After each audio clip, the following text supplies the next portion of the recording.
Welcome to this session. We'll wait for a couple of minutes for rest of your colleagues to join in, so peers to join in, and start this session sharp in the next 2 minutes. Thank you for your patience. I'm the Associate Director for Admissions at Indian School of Business. And with me is Sowmya Shashidhara, Director for PGP YL, and Mr. Ketan Tiwari, Regional Manager for Admissions and Financial Aid. You all have been meeting us over the course of the last few sessions as part of the PGP YL Thursdays. But today we have a very distinguished faculty member on this session. We have Professor Chandrasekhar Sripada, who is a professor in the area of organizational theory at Indian School of Business, and he also holds a significant practitioner experience in the course of his career. So, welcome to this session, and I'm sure the participants are looking forward to hearing insights from you in terms of the new PGP YL. So, I invite Sowmya to take over the session and have a conversation with the professor, post which we'll open the floor for questions for the audience to ask a few questions to Professor. And then after that small session, we'll open up the floor for questions on the admissions process. So over to you, Sowmya. Thank you so much, Amit. Thank you for having me and also Professor Chandra today. So let me start with the beginning for those who are attending our sessions for the first time. As you all know, ISB was set up to groom future leaders for India and the world. Right. And ISB has always stood for being global, stood for being innovative and cutting edge. And the new PGP YL program that ISB has launched is something that stands for all these three things, that is global, innovative, and cutting edge. So what is PGP YL? It is for people with it is for fresh graduates who are high potential, who are achievers in their own rights, and come with a very unique perspective, right? So that is what it is. Today my question to Professor Sripada is, as these students look to a career in management, look to a career in becoming senior leaders in organizations and heading global companies, what are some of the 2 or 3 prominent skills or competencies that leaders of the future need to possess? No, thank you, Sowmya. Thank you, Ketan. No, this is a great opportunity, and I can see the eagerness of the participants. The first question we had was, what will be the CAT score cutoff? Okay, so I can understand the hurry and the eagerness and just get through. Let's take a few minutes to know that suppose you have all the CAT score and you really got selected into ISB, what would you do with the course? I think that's far more important than just to check whether, you can get in. Of course you can if you have the right talent. So your question is related to that. Question is, what kind of leadership skills will be demanded into the future? So one of the honest ways to begin that is that the future is very unpredictable, and that there is no way to say, in the long future, this is what will be needed, because one of the things the future is trying to tell us is that every few years, things are changing. It's a very disruptive future. So for example, just knowing enough about how would AI impact our life was not even a subject of discussion 5 years ago. But today, world's best leaders have to contend with this whole phenomenon of AI and how it might, help and also threaten us parallelly. So in that kind of a context, what are some of the time-honored skills that would not be time-specific, situation-specific, which would pass through the cycles of development into the future? Number one of them would be learning to learn. So interestingly, learning has an expiry date, but learning to learn does not. So if you have learned something, suppose you've done some course, that course may have a best to use before, best before kind of a date. But the learning to learn is a very fundamental skill. I think all leaders have to kind of get through to understand the importance of that. And second is that, leadership will continue to be, I know machines will be almost a part of the workforce, But leadership will continue to be largely in the context of human interfaces. So irrespective of all the domain knowledge, quantitative abilities, analytical skills, ability to strategize, ultimately the skills of being with people, dealing with people, leading people, inspiring people, working with people and making things happen together with people will continue to be the important skills irrespective of which phase of future that we are going to face. It's just that the way they would be navigated would be different. And the third is this ready for disruption life, the future readiness. Future readiness is the ability to at least anticipate the next future and start getting ready for it, ahead of time and be ahead of the curve. So there is a whole laundry list of skills that are required to be a top leader, but I would call out learning to learn, people skills, and future readiness are three important requisites to be a successful leader into the future. Thank you, Chandra. That's very well put. And also this is what we emphasize in all our courses, to learn, right? Because that is such a sustaining and enduring ability one can gain. So thank you very much. So what we have seen over the years is that a lot of management graduates get into workforce, and they are thrown into a variety of jobs. And as they progress up in the career, the kind of decisions that they would make, kind of responsibilities they would make, and the stakeholders that they need to engage with becomes very different.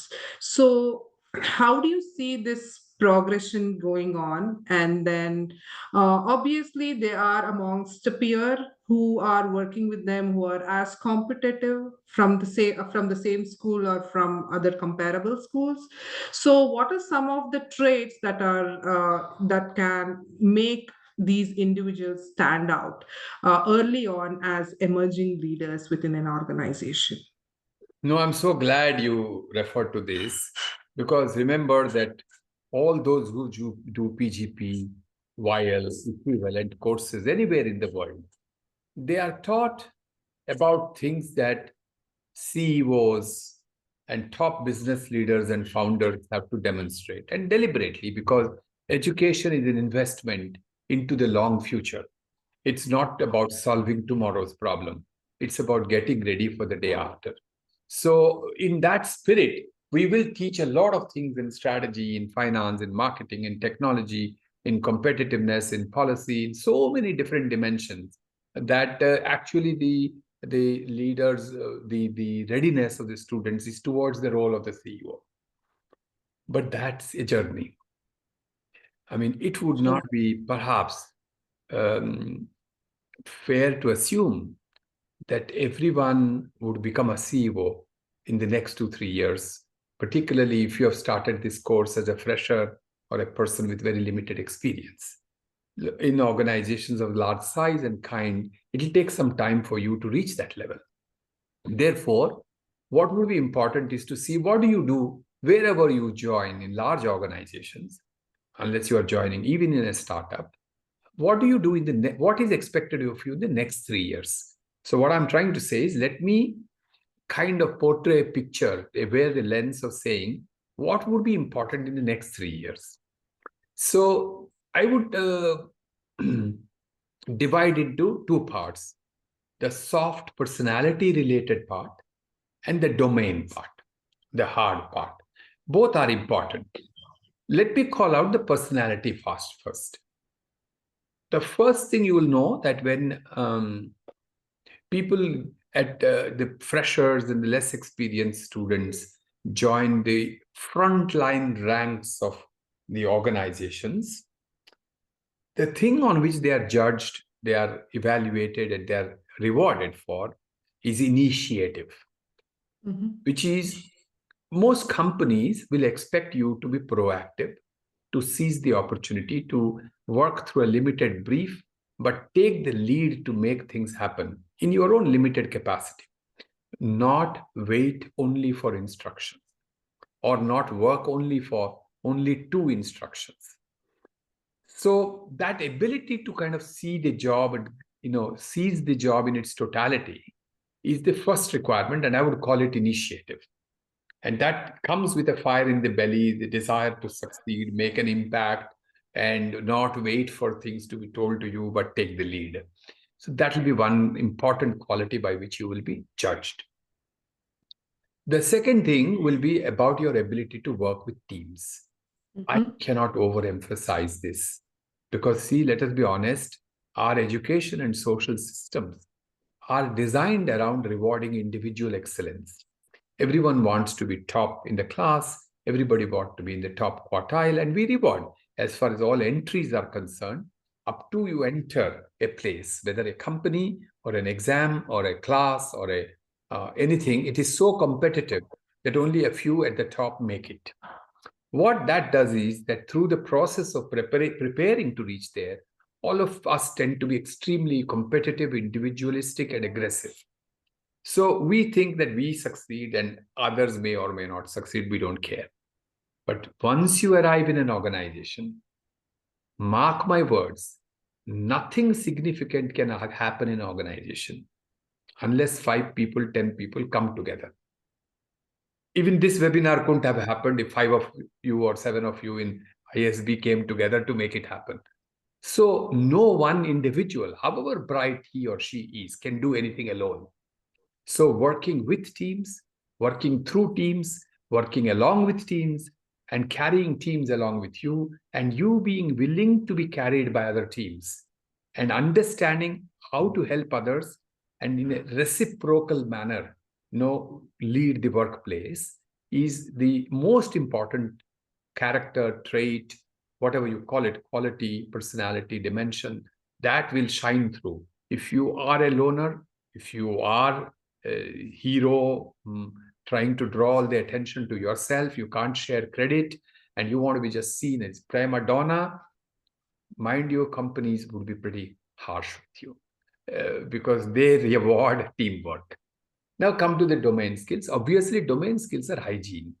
So if you have studied finance, if you have studied marketing, if you have studied technology or any of the fundamental organizational behavior, which is what I teach, the fundamentals of that and how they apply at work, you should have. But that's hygiene. What is important, the one who will succeed is not the one who knows that fundamental, but the one who applies it into the context. So the last thing I want to tell, that you want to succeed in the next 3 years, as soon as you get into the job, try to tune into the larger context. Understand what is this organization about, what is its global and local play, what are its products, who are its customers, what is its business model, where does money come from, how does it go. It may not be the job you have been assigned. You could be an analyst in a marketing department, but you still need to know the entire organization. You need to know the entire team. You need to know your entire ecosystem. And but come down to your department and to your team and to your manager, and at every level figure out what is needed. How do you fit into this bigger picture? So the more you understand that in detail, the more relevant will be your contributions. So succeed, you want to, in the next 3 years, have the fire in belly, take the initiative. Don't wait for instruction. Learn, however big heroic you are. Understand that you can't do anything alone. So learn with and work through people. Be humble enough to do that. Be helpful to others. And go into the details while retaining the big picture. Do this, you will start in the early success for yourself. Understood. Thank you very much. So, Professor Sripada, you made a very relevant point that in the initial few years, the PGP YL graduates or comparable group will get into the workforce as frontline workers who are very hands-on. And you spoke a lot about teamwork, working with peers. So my question to you is about how do they have to manage upward, like their managers and also senior leaders they come in contact with. So how should they approach these relationships within an organization?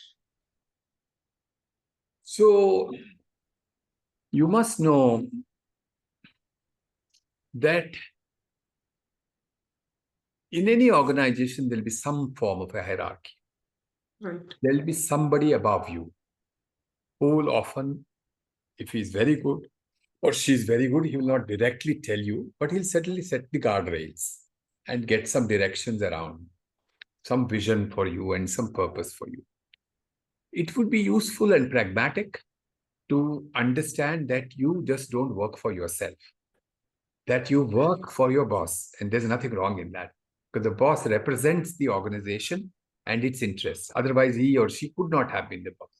So there is no point in entering in the workplace to say, I'm better than my boss. It may be a good idea in the beginning of the career to come with the humility to say, somebody who's more experienced than is above me, and that person is giving me some directions. Let me try and understand what that is and how do I make. So your question is, how do you manage upward relationships?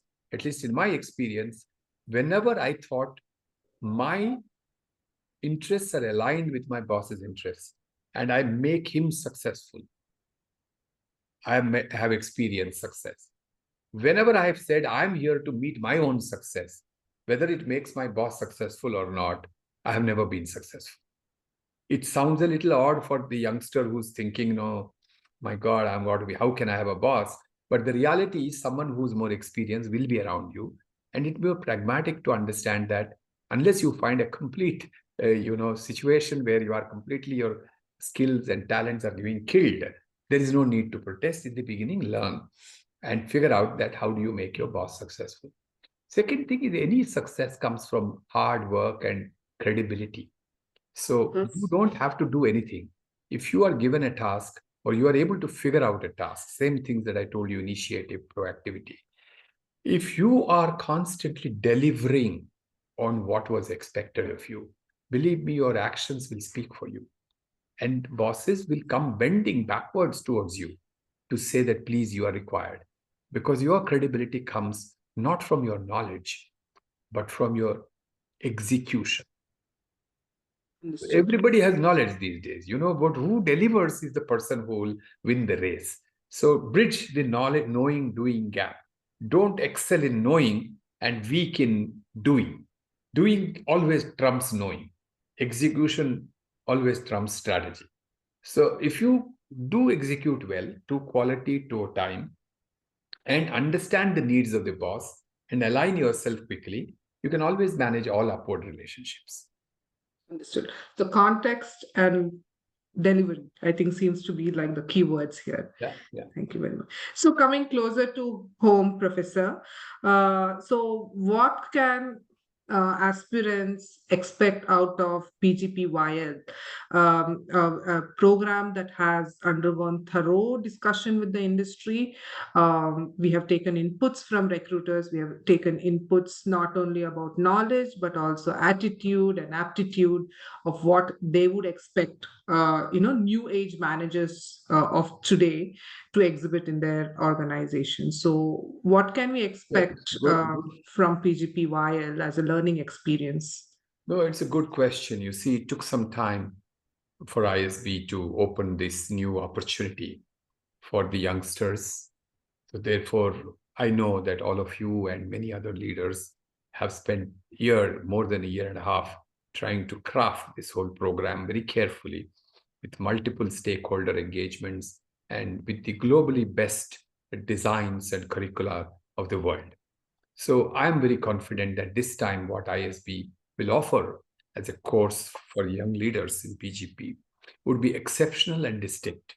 Let me call out for a few things that will make it very distinct. I think more than the content, which today is available much more in public domain, it's the delivery, it's the pedagogy, it's the methodology, it's the instruction design, it is the immersive experience, it's the practical hands-on insights.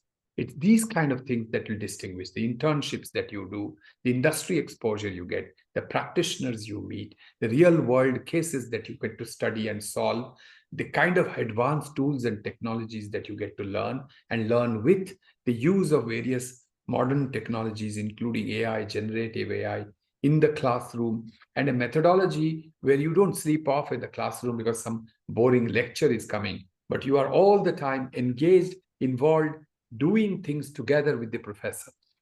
It is this, which will make the classes very engaging, very interesting, and with very assured learning outcomes. We do want to build global leaders, and our course is designed to do that. So I believe this course is been thoughtfully crafted to meet the immediate future needs of our country and parts of the world. Thank you very much. So yes, I mean, this program stands, as I mentioned, for everything ISB stands for. It is going to be immersive, innovative, and definitely brings in adequate global perspectives because businesses are shrinking. There are things that we can learn from other markets that are relevant to India with adequate adaptation of ideas. So thank you so much, Professor Chandra, for giving us a snippet of what they can expect in the YL program. So I'm coming to my last question before we move on to the admissions part of the discussion. What would be your advice to the young Turks who are here on the call today? Yeah. Well, what can I say? We think we can give advice, but the truth is it sounds like Papa preach. So, I would hesitate to give advice, but I'll share whatever worth it is, a few experience-based insights. And I'll ask my young friends to consider it if they want to really reflect on what I'm saying. So it's not advice because I understand I'm several generations away or 2-3 generations away. There's a lot that's happening in the younger world, which I may not fully relate to. But with all humility, let me tell you, there is time-honored wisdom to experience, to work, to learning. And the real advice is what I said in the beginning. No one can teach anyone anything meaningful if your cup is already full. This is what the Zen master said. The Zen master story says that the Zen master asks the students to come with a cup and first pours tea. And then, in one case, he was pouring tea and the cup was overflowing. The student is saying, "Sir, the cup is overflowing. Why are you doing it?" He says, "What can I do? Your cup is full." So if we come to the classroom, to the learning, with an intention that everything about learning I know, I just need to know how to get into it and get out of it. So the job at the end of the course and the score and the selection process in the beginning course, the course is the only two things I'm interested in. Learning will happen automatically if I just happen to be in ISB.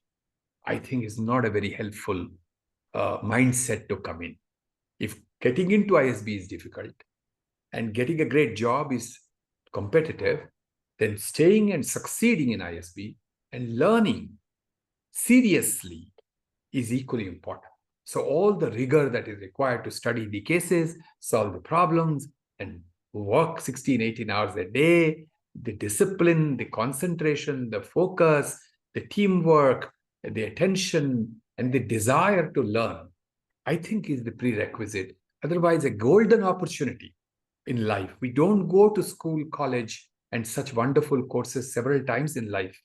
When we get that and we waste it, thinking that certification and brand and credentials is what matters, not learning, I think we will miss the opportunity. So my little experience-based insight for you to consider, my young friends, is that seriously, taking studies seriously, the old-fashioned topic which papas have preached you continues to be relevant. Thank you so much for the wonderful session and your insights. So I have personally gained a lot sitting through in your classes. So I'm sure some of the people who are here get an opportunity to learn from you from the classes. So Amit, just wanted to check with you. Do we have time to take one or two questions for Professor? Yes, And we then do. we can, all right, I hand over the session to you then. So audience, this is your opportunity to ask your questions to Professor Chandra. Please raise your hands and we'll unmute you to ask the questions. So, yeah, we have Sargam asking the first question. Sargam, go ahead and ask your question. I'll request you to keep your questions to Professor Chandra related to his experiences and not to admissions. We'll answer your admission questions later. Go ahead, Sargam now. Can you unmute his video also? No. I'll try. Yeah. Okay, go ahead, Sargam. Hello, good evening, sir. So Good I'm evening. from Mumbai, and so I just wanted to ask you that I started with my GMAT preparation just a month ago, and the deadline is like in December, if I'm not mistaken. So is it possible to submit the GMAT scores later? Like, I'm sure it doesn't hold much of a weightage in the application process, but it would be just helpful if I could get more time to prepare for it, because I want to give my best whether or not if it holds much wastage or not. No, sure, the concern is right. I'm not the best person to answer that, Sargam.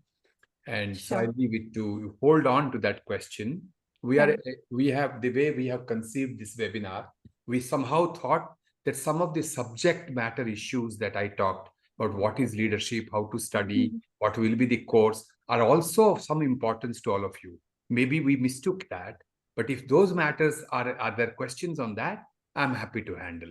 But any questions about whether you want to do GMAT, when should you do, how should you get admission, then my admissions team will answer them a little later. So please hold on that question, Sargam.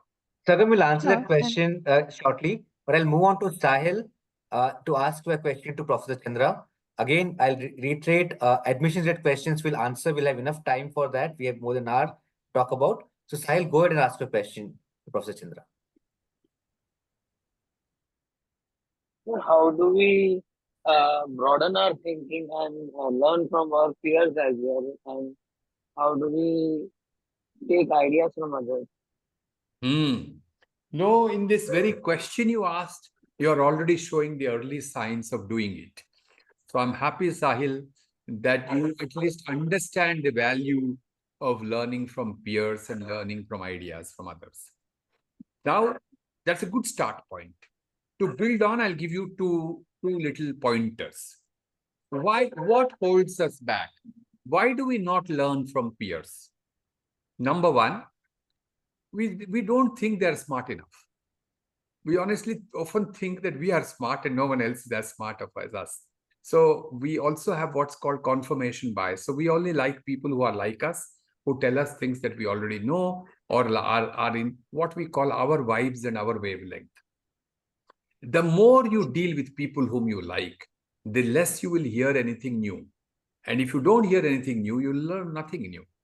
So the start point of having to deal with peers is to go with an open mind to say, if that person brings something new, I would accept it on the face value. Therefore, the second corollary value to that is the ability to understand that differences and diversity of opinions are actually an opportunity to grow and not a matter of conflict. If I differ with you and you differ with me very seriously on a few issues, it doesn't mean that I'm hurting you or you're hurting me. It simply means that we have two different views. If we can develop this tolerance for people who are different than us, who have different views than us, and don't expect everyone to have the same view as us, and don't think anybody who's challenging our view is challenging us personally. If you can separate the person from the views and opinions, that is when true learning happens through peers. So these are the two things I would like to keep in mind. But I think in your question, there's a good beginning, Sahil. Keep it up. Thank you, sir. Thank you. SM, I don't know your full name, but SM, go ahead and ask your question. And also let us know your full name.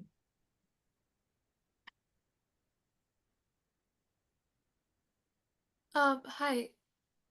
Hi. So I was wondering if one of the qualities you mentioned, future readiness,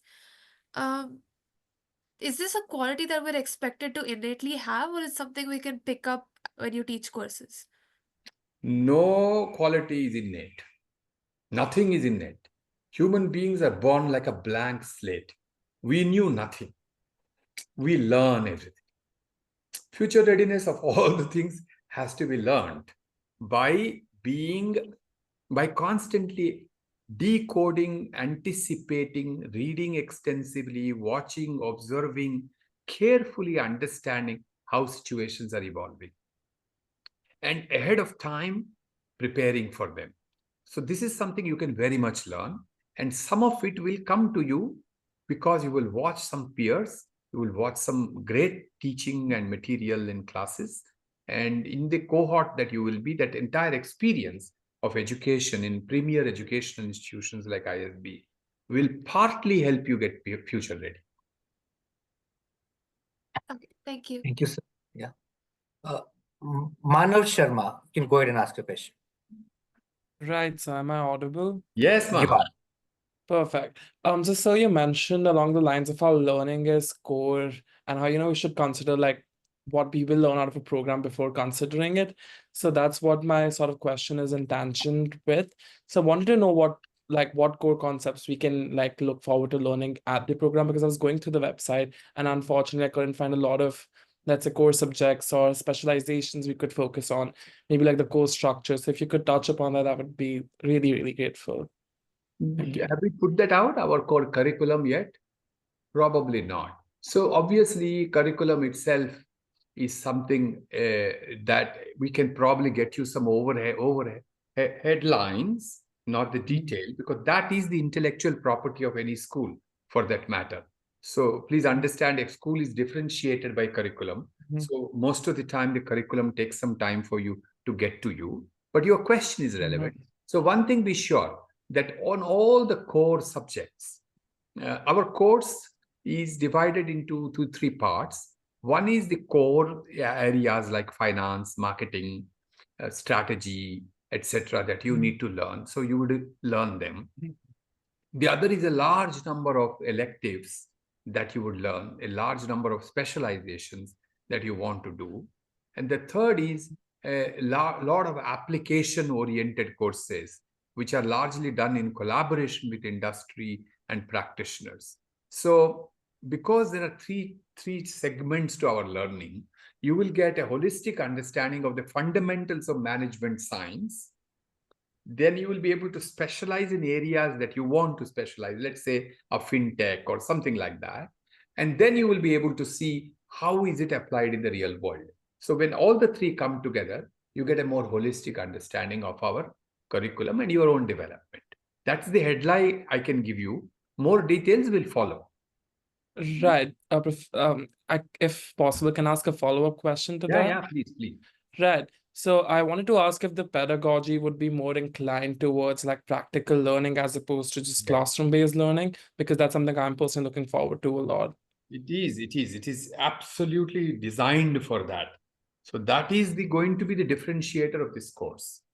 That's the differentiator of this course. It's not designed to be only theoretical, although remember, some amount of theory and foundational knowledge is also important for you to sharpen your concepts. So that will still be provided, but the attempt would always be to see that you understand how do you apply what you learn in the real world. So that is indeed a very conscious effort of this course. Right. Thank you so much. Yeah. Thank you, sir. Sir, we'll take one last question for you because we know you have to leave early. Sure. So we'll have the last question from Devang. Yeah. Hello. Hello. Hi. Actually, I have two questions. I would like, I'm not sure like you already talked about this because I joined a bit late, but still I would like to know like how to find your niche or what you want to do in a corporate journey. That's the first part. And what does work-life balance means for you in a corporate world? That would be my second part of the question. Right. No, both are very relevant questions. So, see, first, let's be patient about how to find. You will be surprised that if you meet now somebody who's in 40s or 50s, but to be very honest, me or some of the people sitting here, and ask them in a one-on-one personal conversation, are you very sure that you've got everything you want? Are you sure you want to do what you want to do? Believe me, this question about what is the right thing to do cannot be answered so easily. Okay, it is a series of experiments, and very often it is not a destination, it is a direction, which is what's the direction in which you will travel. So what will happen is you will come with an open mind or some idea about maybe influenced by your friends, family, relatives, role models. Somebody will think I will become like Elon Musk, and somebody will think I'll become the chairman of Unilever. All these are the ways in which we start this journey. Then it gets refined by watching the peers, getting exposed to various subjects. You may not have had any idea of finance, and under a great finance teacher, you may start developing an interest in finance, and you may change your initial mindset that I don't like finance.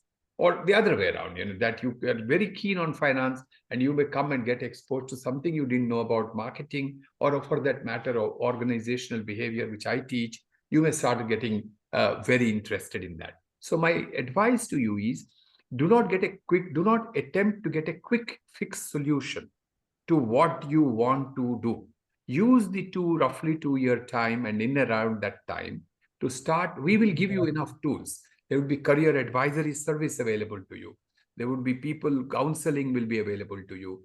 We'll give you tools and frameworks to look at your own strengths. There'll be mentors. There'll be people whom you will observe. Use all that we provide and use your own, internal introspection. At the end of the 2 years or whatever time we take, you will be actually much clearer. But let me caution you, you will never be clear enough, not just at the end of PGP YL, but through your life. Makes sense. And the second question about work-life balance. Yeah, that's a very powerful question. Well, there are 2-3 answers. Work-life balance is important. So I do not share the opinions of some of the eminent Indians who these days are very much in public domain and social media, claiming from rooftops that work-life balance is not important, that they don't believe that we should work 70 hours, 80 hours, we should kill ourselves. I don't believe that's right. We cannot produce a burnout nation. It is not possible to do anything meaningful if you kill yourself. However, there is nothing like a daily work-life balance. What is important to understand is there would be ups and there will be downs. There will be days when you will put in 18 hours of work. There will be days when you will be holidaying. There will be days in which you will play golf or go to holiday. There will be days when you will pursue your goals. And it's not something organizations do to people. It is something people do to themselves. It depends on the commitment they have to the priorities they have. So if you ask 10 people, what is your most important priority? It's possible that someone will say, getting my promotion is my priority. Someone will say, I must buy BMW in the next 2 years, so I must earn and I'm willing to slave for it. And somebody will say, I don't care, if I have enough money, I'll go for a trek in Himalayas. Now, whose work-life balance will an organization address? So therefore, the reality is work-life balance has to be balanced personally. Within the same environment, some people manage it better, some people don't. Those who have a clear understanding of their priorities in life, which will, by the way, keep changing, your priorities during a bachelorhood, then when you get married, then when you have children, then as you come to my age, they will keep changing. So there is no one-size-fits-all work-life balance principle. Having said that, in all stages of life, both organizations and people should come together to keep encouraging work-life balance. Got it. Just a small follow-up question. Like as someone who is new to corporate life, and as someone like who is finding his niche, like keeping though that factor of work-life balance as one of the important factors for me. Like, how do you how do I actually find what type of You will domain I must research. enter? You will Yeah. research the companies. You will have to define what is work-life balance. Is it really the working hours, or is it the flexibility around the working hours? So suppose a company says you please work for 14 hours, but I'll give you 2 hours working time itself to go and do gym. Would you be happier with that? Or somebody says I will work only for 10 hours, but I'll not give you any time to even look around at all. You will be strictly on the job. These two situations are different. So first, there is no one answer to you, Devang. The answer is you have to look at the context of the place where you get a job.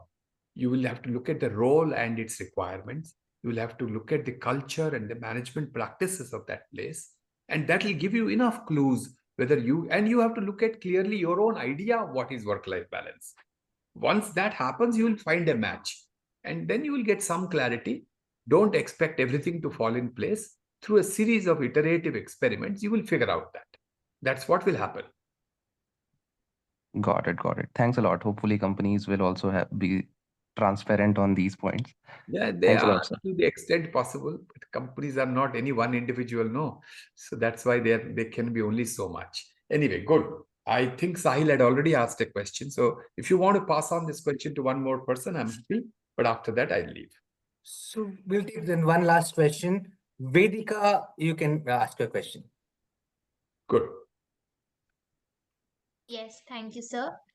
Sir, so my question was that as someone who has just joined corporate, and how do I know that I do have the capabilities of becoming a future leader, or I can become a future leader in my career at some point in time? Yeah, you will know it. But first of all, the desire to know itself, I must compliment. So you didn't say, well, I know that I'm a future leader, but nobody is recognizing it. My bosses are bad, my companies are bad, the world is unfair. You didn't say that. So by the way, one of the signs of a good future leader is someone who takes responsibility and ownership to first prove that she is a future leader, instead of waiting to be recognized as a future leader by others. That itself is a great start point. So your question is good. Now, here is the way to do that. So every company has, I'm making it very practical for you. I can give you the general gyan, but let me take a practical thing. So every company looks at, when you say future leader, it's a series of assignments. So suppose you are working at a frontline level, as a salesperson or a marketing executive, and in a couple of years you have to become a manager and a team leader. That is your future leadership. Your future leadership is not what Elon Musk would do. Your future leadership is how do you become from a frontline executive to a manager. And suppose you are a manager, then how do you become from manager head of a department? Because you are then manager of managers. Then how do you become a director, somebody who sets directions for an area? Each of this is the next future. So future is not such an unending journey. It comes in EMIs. It comes in beautiful installments. So there is a next role. So one of the most pragmatic ways to decode future is to look at how will the next role unfold in the context of your organization. What will be the competencies required to perform your next role? And how can you acquire them even as you are in the current role? So suppose you are an individual contributor and your future role makes you a team leader. How do you start demonstrating some team play skills even when you are an individual contributor? So summary is that there isn't one blueprint for finding the future leader. The best way to find the future leader is to find and define the next immediate future, more in terms of role, assignment, and an opportunity to contribute. Decode it into competencies, learn and get ready, and do some work that produces evidence around it. That will automatically create the collateral where people will watch it and they will recognize your future readiness. Do I make sense, Vedika? Yes, sir, absolutely. Yes. Yes, thank you so much, sir. Yeah. Good. Thank you. I know a lot of people have asked questions, but there's always a time limit. And thank you very much for your interest. We all look forward to you, and those of you are the best and the most competitive will be in our corridors very soon. And all the best to you. Thank you, sir. Thank you for taking time out for this session. It was such an enriching and enlightening session. We only wish we could have had more time with you, but I think we'll have more time in the next session to interact with you again. Most welcome. Thank you. Okay, bye. Bye. Right. Ketan, over to you and Sowmya for the questions. Surely. So, guys, we'll now take purely admissions related questions. You can raise your hands. I can see a few hands already raised. I'll ask them to unmute one by one. Sahil, do you have any questions for us? Hi, sir. Hi, team. Thank you so much for the webinar. So actually, my questions were more directed towards the professor earlier, but I guess even you can answer them. So please allow me to ask you. So based on your experience, actually, I wanted to understand what out of classroom learning strategies can students perhaps use? So there are many talented and successful students who do come to ISB. So outside the classroom, how do we learn and grow as individuals? Is it through networking per se, or through like learning other things on our own through extra books and things like that? So I was hoping you can tell me a little more on this. Amit, would you like to take that? Sure. So in fact, a lot of our learning at ISB happens outside the classroom, and outside the classroom learning is as important or equally important, if not more, than the classroom learning that we have. And it all starts right with your study groups that we create for different courses.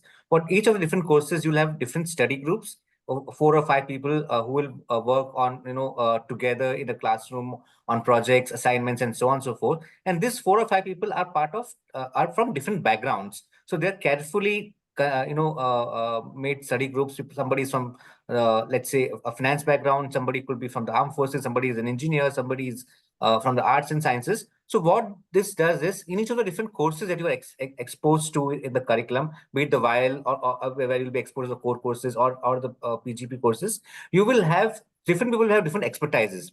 For accounting courses, you will rely more on the CA or the finance person to take the lead in the assignments and teach the skills. So you learn from each other as well. That's of course in terms of the curriculum. Then there are other avenues like the clubs, co-curricular clubs that we have, the consulting club, the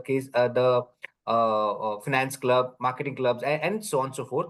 But through which you will not just hone your organizational skill sets, not just build your network, but also organize events or around those themes of those financial consulting themes. And then thirdly, I'll want to talk about the extracurricular clubs like the music clubs, a theater club, a drama club, which you can be part of to hone your interests and activities. Then there are clubs around social impact and so on and so forth, which will be part of. And then we have people coming to ISB campuses almost regularly from the corporate world. We had the chairman of the Tata Sons come in. We have IS officers coming in to give talks and lectures. We had almost all the top economists coming in to address our students. So all these are opportunities for you to learn from out of the classrooms. Sowmya, your take on any aspects you missed out? That's good, Amit. Thank you very much. Right. And so just like another quick question regarding the syllabus. So, I guess everybody's spoken at length about how practical this new syllabus is and, how it really prepares us for the ever-changing dynamic world outside. But I wanted to ask you about something more conventional. So, in what sense does ISB prepare students to, gain theoretical information and knowledge in a better manner? And how can this complement, say, the practical aspect of the course better? Right. All courses are divided into two things. One is conceptual understanding and its application. And to go into a little bit of more detail, our core curriculum are divided into foundational courses, which are applicable, and then methods courses, which are like just teach you methods which can be applied in various areas.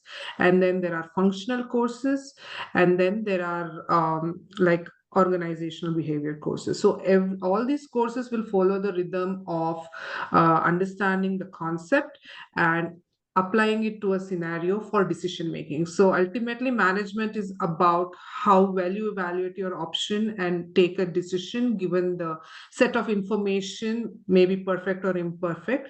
So that's the core fundamental learning that you would be going through, but in various settings. Right? So because the YL audience is going to be far less experienced than our other programs, there is an emphasis on creating additional components where students can do field work, can be exposed to industry leaders, can be exposed to the startup ecosystem, or working in a startup or building a startup. And of course, the summer internship where you would be exposed to the corporate internship or the working model.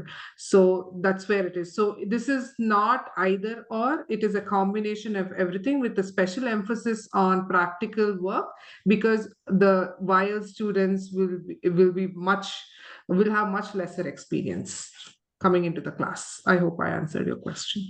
Yes, you did. Thank you very much. Thanks. Okay, so the next we have is Vrinda. Please go ahead, Vrinda.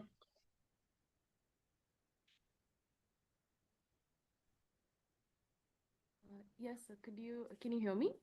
Yes, Vrinda. Yeah. So this is a question to every one of you, because I'm not sure of who might be able to give me better information on this, but I wanted to know about the ISB Develop India Scholarship and how exactly students contribute under that. So this the Develop India Scholarship is at the point of graduation and not at the point of entry. This is for students who would like to go into impact areas where typically the salaries are not at the benchmark levels of corporates. So to encourage students to apply their managerial abilities in areas which are which have social impact. It could be foundation, it could be NGO, it could be also working for like a department of a government who is looking to do something at the cusp of government and business. So there is this scholarship, and then so there are various parameters they evaluate and give some sort of like an additional support for students to find it attractive to work in these impact areas. So that's how it is done. So you will have to apply it at the time of graduation. Okay, thank you. Just a follow-up question, if I can ask regarding this. So how do students prepare for these roles? And even if they don't get this scholarship, can they still enter roles like this? So for example, if I'd want to work with a government department, then can I still enter a role like this being part of the PGP YL program? This is, I don't think we are at a point where we'll be able to answer the specifics, but we do try and understand the minds of the students once they come in, right? So there will be opportunities for students who are interested in these impact careers to express, but it is a very, very sought after pathway for the PGP, and then therefore I don't see why we cannot make some of these opportunities available for the YL students, but we are not in a position to answer with specifics because it's still a while to go for the placements to happen. Yeah, but for reference, we can give you the placements which happened in the PGP. And in PGP, there are government departments and state governments also who have hired and who hire as per requirement from the PGP placement process. So government of Andhra Pradesh has hired from the PGP, government of Punjab hires from the PGP, Niti Aayog hires from PGP, and a lot of other departments as well. So it's not like the opportunities don't already exist in the PGP program. We'll try and also extend those opportunities to PGP YL because of already existing recruiter relationships. So that's how you can look at it at this point in time. Okay, thank you so much. Thank you. So we have Divanshu. Divanshu, please go ahead with your question.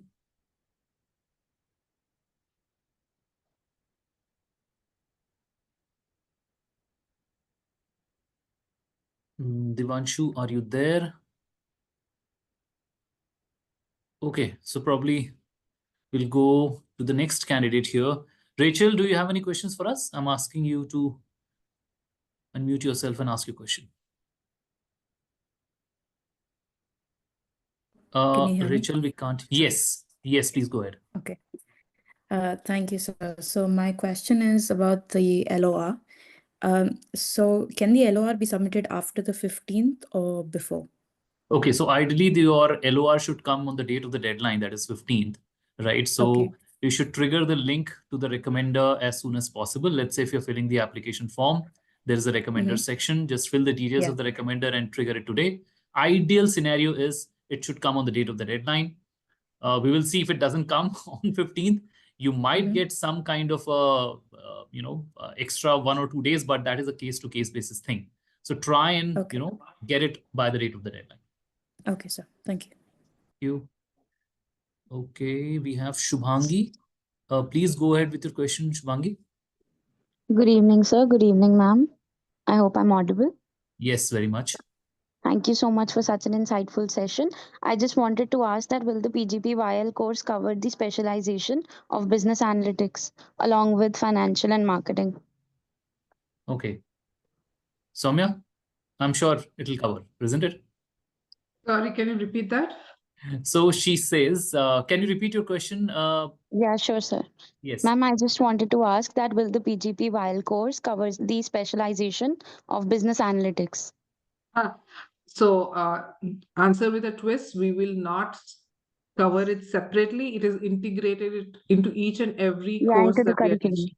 Yeah, absolutely. And of course, there could be some standalone analytics courses in electives, but each and every course, we are working with faculty to increase the amount of data, the analytics, and the tech implication aspects of each of these courses. So therefore, we are not thinking of it as a separate aspect that people or students need to learn, but this is like in a very integrative way, understand how every decision is done through these three buckets, that is data, analytics, and tech. All right, ma'am. Thank you so much. Thank you. Pranal, do you have any questions for us? Yes, sir. Hi, good evening, everyone. Thanks a lot for choosing me. So I actually have a three-part question. I'm sorry if that's a little extensive, but thing is, as Sir mentioned, where he was talking about the skills that we needed. So he was mentioning about how we'll have some days that are 18-hour working days and stuff like that, and there'll be comparatively chill days also. So the thing is, I personally struggle a lot with my time management, and that when Sir said that I have to put in days like that, that really got me worried. So could you reflect a little bit on that? And I also wanted to know what a average day at ISB looks like classes and stuff like that. That's one part of my question. So Do you want me I'll to ask? take that. See, at ISB, you'll have a host of options to do things. And typically, if you ask the students or alums about the ISB programs, the PGP and also the incoming PGP YL, when you talk about it, although PGP YL is going to be more spaced out compared to PGP, but they'll say that at ISB there are 3 S, of which you can choose any 2: study, sleep, socialize. You can take any 2. So it's up to you how you prioritize your day. So, in my experience of talking to students, I have seen students who, sleep dot at 10 and get up at 6 and still are able to do everything that they want to do at ISB and still are able to get good grades. It's up to you how you prioritize your day. So don't get bogged down by things like 18-hour days or 21-hour days. People do that, but they do it willingly to make the most out of what they have to want to get out of ISB experience. They might in those 18 hours they might be doing a case competition, they might be attending classes, they might also be attending their club meetings, they might also be playing a sport, they might also be networking with their batchmates in the COD. So that's how things are. Now it's up to you how you prioritize your day. As long as you're disciplined, as long as you're committed, focused on what you want to gain from the experience, I don't think that should be an issue. So when we had a similar session with the PGP students, a lot of them also mentioned that it's up to you how you do it. So it's not compulsory that will ensure that you get only 6 hours sleep, or we ensure that no, it's not like that. Classes happen from morning 8, sometimes to 3. That weekends are off, Friday, Saturday, Sundays are off. But in that day, you have so many options to choose from that you might end up working 18 hours yourself voluntarily. Right? So that's my take on it. Sowmya, any other take on that? There'll be very good work-life balance if you can manage your time. Okay. And my second question was, could you please shed a little light on the letter of recommendation, please? I am a little vacillated about the details of that. So if one of you could please. Ketan, you want to take that? Sure. So you have a recommender section in the application form. You must have seen that. Yeah. So we only need one letter of recommendation. So whosoever you want your recommender to be, you will need to fill their details, name, email ID, etc. You will submit that detail. A link will get triggered to the recommender, and they will need to answer a few questions about you. So ideally, your recommender should be somebody who has worked closely with you, who has seen you grow as a person, who can vouch for the work that you have done or impact that you've created. That is the way to go about it. Okay, so as you said, when somebody else asks this question, that the letter of recommendation should come in on the deadline of 15 December. So the thing is, actually, I have planned my whole schedule accordingly so that I can fill the form, fill the first round form on the 14th or 15th. So I don't know if the person who will be recommending me will be able to fill it on that weekend, because So the thing is, it doesn't have to be on a weekend on the last day or second last day. You can trigger the link today. Okay. Yeah. So people don't need to wait for the date of the deadline to trigger the link. The link can be triggered on the first day when you register yourself, when you start filling the application form, so that it will give you or your recommender ample of time to answer those questions about you. Okay, so I don't have to necessarily submit the application in order to Absolutely. trigger the link, right? So I can do it without. So, Okay, yes, okay. that is a separate section. All right. And can I ask the third question, if that's not too much? Please go ahead. What would the structure of the 2-year program look like? Like, I know in my engineering days it was like for 8 semesters. So like this is actually a 20-month course. So yeah. Sowmya, I'll go to you for that again. Thank you. So you want to know the structure of PGP YL, is it? Yeah, like how my 20 months would look like once I join it. So year one is all a core curriculum where you'll be doing foundational courses, functional courses, and a bit of what we are calling school level course. And then the first year is also going to have something known as ideas, which is a field-based, user-centered thinking practicum course, right? And then after that, of course, you'll have the summer placements, and you'll go to the summer placements, come back, and you'll do the electives, which will have business in action component, that is the practicum component called pivots. This is for exposure to startup ecosystem and for people who want to sort of develop entrepreneurial ideas. So that's what pivots will do. And then you will do your electives, and then along the 20-month course, you have something known as a career advancement and professional development. This is a non-credited component, which will help students sort of refine their skill-based skills, so that that can be applied to immediately to workplace. So there's going to be a series of things which should also include like advanced Excel, or could be like working in teams, which is like an extension of what happens in classroom and stuff like that. So that's how it's going to be. And then please go through the brochure. The brochure has the learning journey laid out, and also some sample of 2-year schedule, so that will give you a better perspective about how the program is run for the 20 months. Okay. Thank you. I'll definitely take a look at that. As I said, I'm bad at time management. I didn't get the time to actually look at that. But anyways, thanks a lot. Thank you so much, sir. Thank you so much, ma'am. Thank you. So we have Namrata. Please go ahead with your question, Namrata.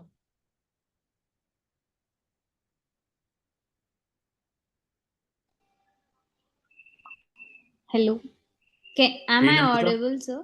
Yes, very much. So my question is, a few of us are in our last year of college, so we will be lacking a little real-time experience in the corporate world. So would that be a disadvantage on our end? No, it will not be a disadvantage. The program has been curated for people with 0 to 2 years of experience. So since you're college students, probably you will be talking about different skill sets altogether in the entire selection process that we have. That's what you are going to propagate, right? So do not worry about that. You may have done internship projects. So those are the Yes. kind of skill sets that you are getting. So yes, that'll work. Then what about the CAT score? Like it's this Sunday. So what if the results are not out by December 15th? Can we So still apply? as it is, you will be applying through the registration number that we have for the CAT score. Right? Okay. Yes. So we'll take the score from the CAT body when they get released. Okay, so thank you. Thank you. Shubhangi, hi. Please go ahead with your question.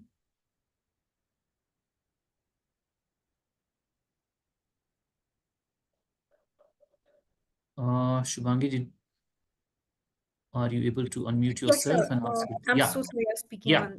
Yeah, go ahead.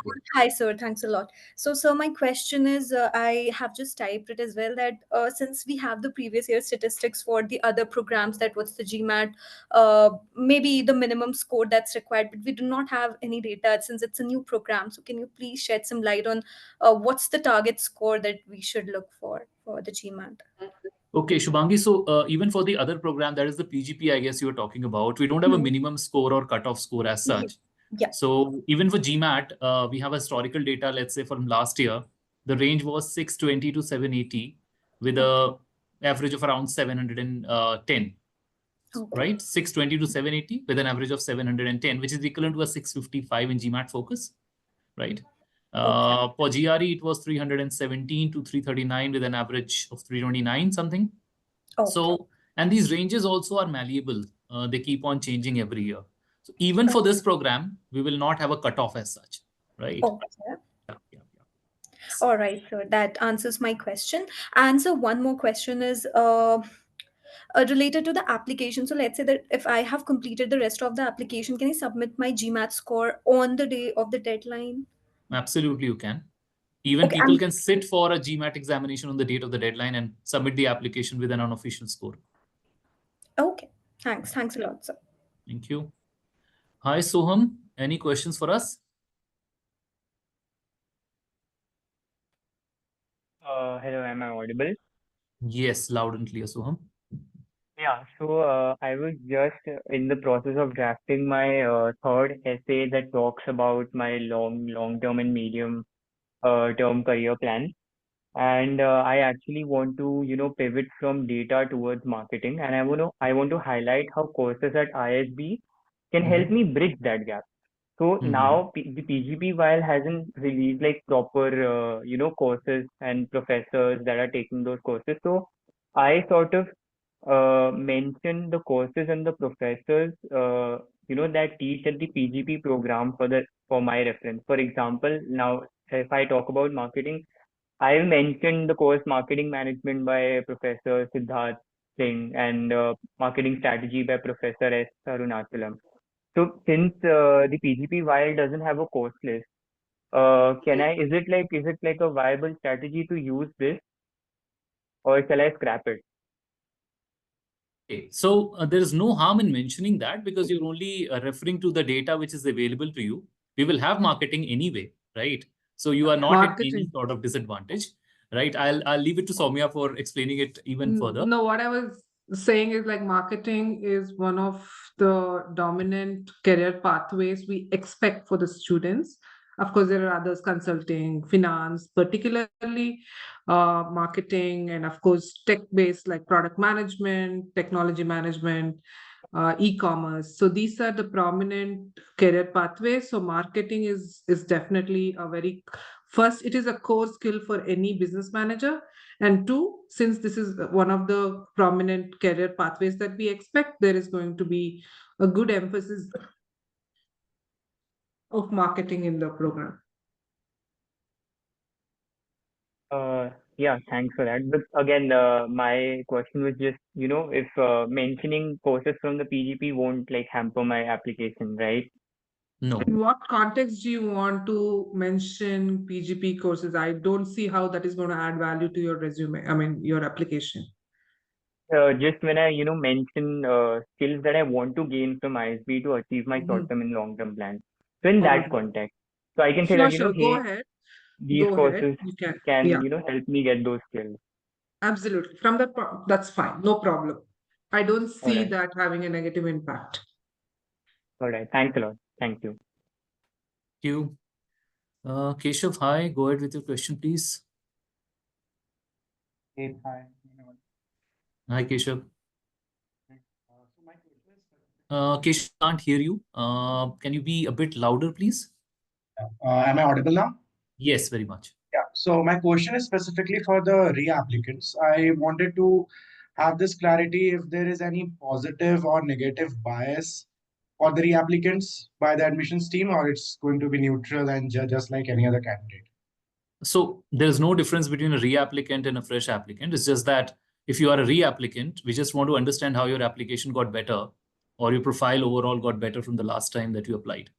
But there's no bias at all towards reapplicants. That answers my question. Thank you. Thank you. Saithi, if I'm reading your name right, please go ahead with your question. Yeah, good evening. Hi, good evening. Can you hear me? Yes, a bit louder will help, probably. Yeah. I just have one question. Can you just tell us the timeline for the application process? Like after the deadline for round one, when will we get the results and everything? Can you just give clarity on it? Okay. So you should get your final results by the end of Jan. Nutshell, right? Sowmya, is there any difference to that? No, so CAT is going to come in the 15th. So we're going to do the interview in Feb Yeah. and then end of Feb or early March. Yeah, that's the thing. Second round, sir? Second round, any timeline? Can you tell us? Yeah, so the second round deadline is going to be 30th of January. Sorry, 30th of March. Okay, thank you. That's all. Thank you. Okay, Abhinav, please go ahead with your question. So because while program will have a very less experienced students which will be coming in, and diversity is one factor. What kind of diversity are you looking in an applicant? So what apart from academics, because that's the main diversity which will be there, as we are less experienced, what we are doing. Apart from that, what all kind of diversity are you looking at? So diversity is in terms of the skill sets more than anything else. Perspectives, Yeah. So you can actually bring it through a lot of things that you've done, maybe because of the extracurriculars or the positions that you've held in colleges, right? You may be a part of a startup, you may be into community service, you may be a sports person. So everybody brings along different sets and entire paraphernalia of skills that we will be looking at, apart from the basic hygiene factors like academic or test score or everything else. Essays will obviously play a role. Interviews will have a very decent role. So how you propagate your skills also matter, if that answers your question. Just one more thing. Apart from these roles we hold, the experience, like if I talk about the places where if I have moved around the country and all those experience which I have gained, all these things add a positive point or won't be? They do. Depends upon how you portray them in the application and how you intertwine them with what you want to achieve post ISB. Sure. Right? Understood. Yeah. So they will definitely have a weightage. Yeah. Thank you so much. Thank you. Shreya, hi. Please go ahead with your question. Hi. So I would like to know about the student exchange program that ISB has. Like, does everyone get to, go abroad, or is it any specific process that students need to go through to get to the student exchange program? Okay, so I'll explain it to you and then I'll leave it to Sowmya to even deep dive into it. Everybody will have a chance to go. There is a process to it. You are given bidding points. People bid for the kind of colleges where they want to go. We are in convergence with 55 or 56 top global institutions around the globe. So students will have an option to go for an exchange program, definitely. The timeline for that, I think Sowmya is going to be looked at, right? I'm just leaving it to you. So this will be applicable for the second year, right? In the elective year and not in the core year. And exchange is exactly that exchange. So the number of people who can come from a particular school, the same amount can go to that school. So there is some equilibrium that has been achieved. And so because there are only finite seats, people bid for it for that opportunity.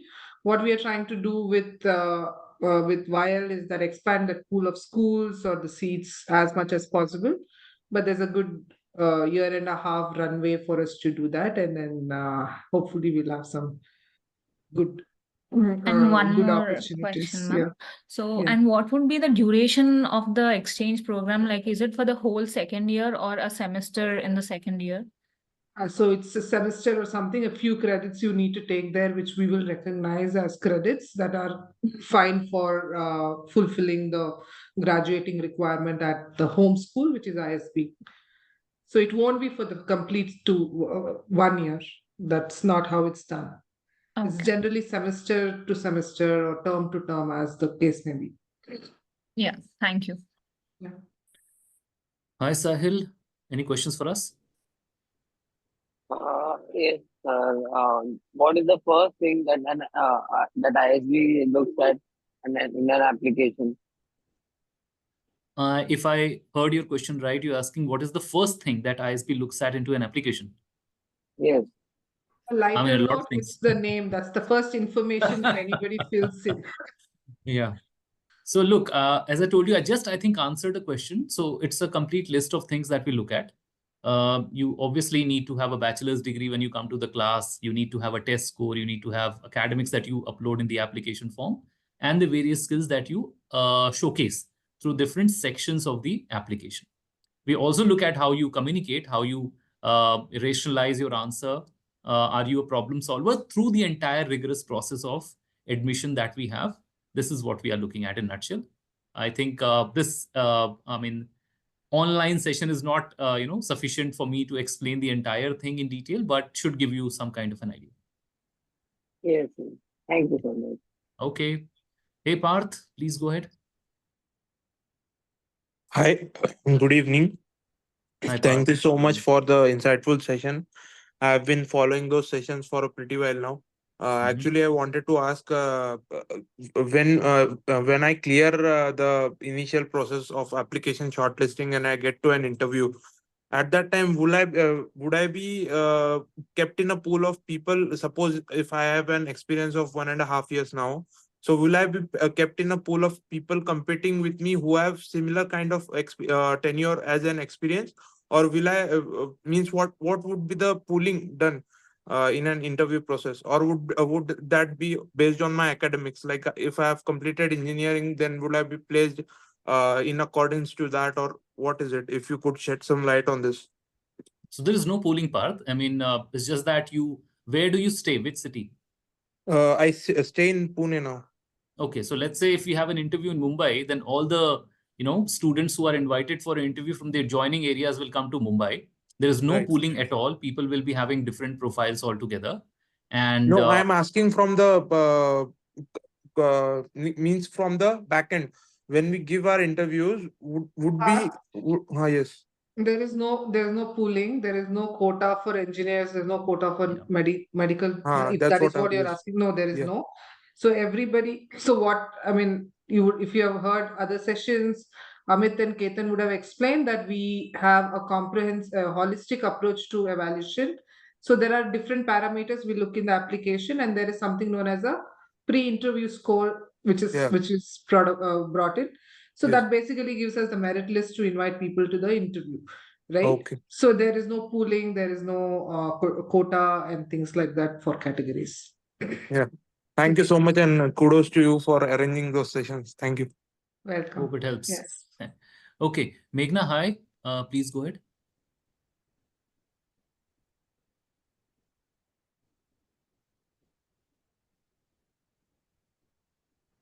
Hi, Meghna. Do you have any questions for us?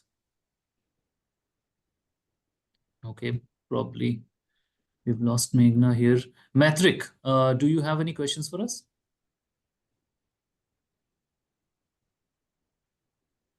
Yes, sir. So Yes. I'm from background of automation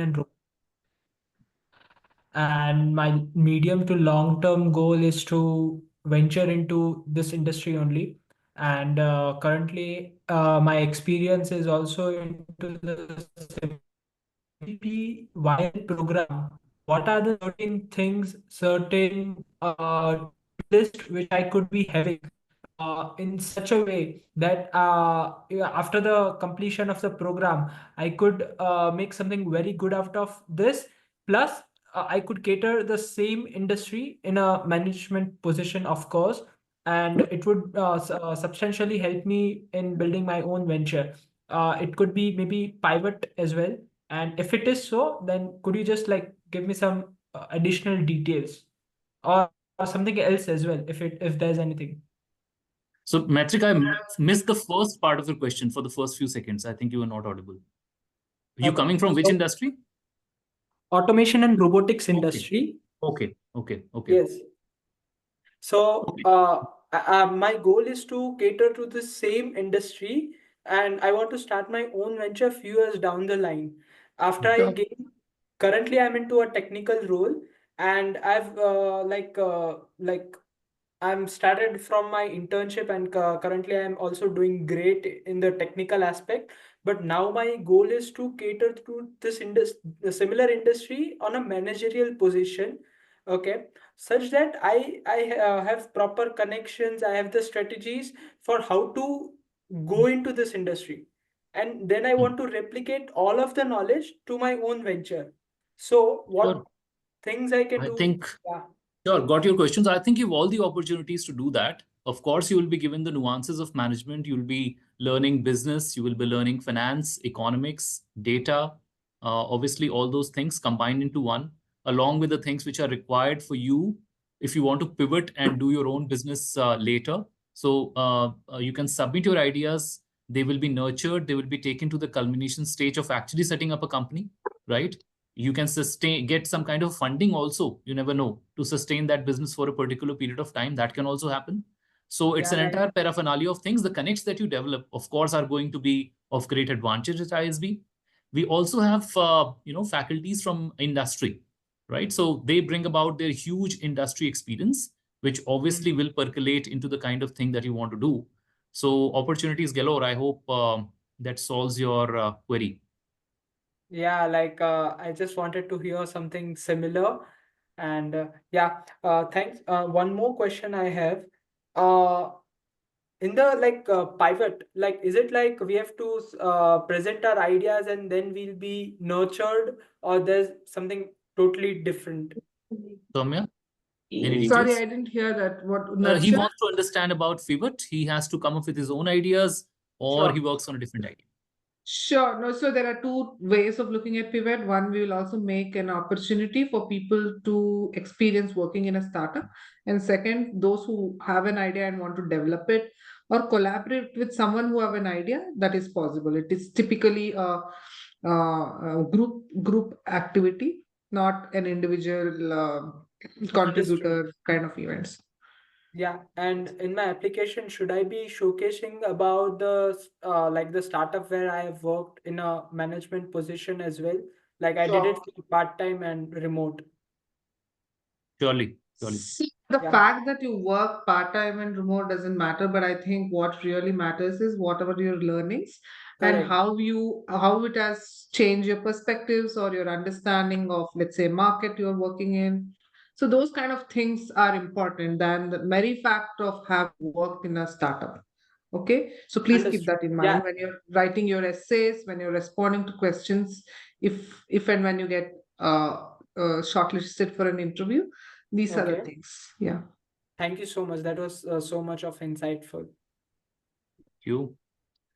Hari Shankar, Narayan, we have the entire pantheon of Hindu deity here. Hari Shankar, please go ahead with your question. Can you hear me? Yeah, loud and clear. Yeah. So thank you for the session. So just one query while I'm writing my essays. So there's this last question in the essay which asks, what is my plan post the PGP YL? So of course, I'm a young professional. Like I graduated from college last year, and I've been doing a couple of work here and there. So, I'm not so sure of the industry that I want to go. I'm not so sure of the role that I want to take because I want to explore that at ISB. I haven't had so much exposure. But based on whatever experience I've had and my education, what is your suggestion on, because I'm not really sure, because even if I put in something, I do have interest in some of the fields, but I do not have enough I cannot validate it enough. It would not be convincing enough to tell that I want to go into this just because I read a few blogs or listened to a few people talk about it. So, and it's an optional essay. I saw that as well. What is your suggestion for me? So first thing is, look, a short-term goal at least is also a set of goals which you want to achieve in terms of skill sets that you want to achieve out of this program. Okay, you want to extract something out of the program for sure in that 20-month period, right? So at least have a list of the things which you want to have post the program, right? I hope you're listening to me. Yes, So I yes, think yes. these are the kind of goals that you have. If by the time or during the application process, by the time you stand for the or sit for the interview, you have a clear-cut idea of where you want to be, or at least have some kind of a, idea of where you should be depending upon the kind of skills that you want to develop, I think that is what your short-term goal is. We do not expect you to have all the clarity, but the kind of clarity as to what you are extracting and what you are trying to become.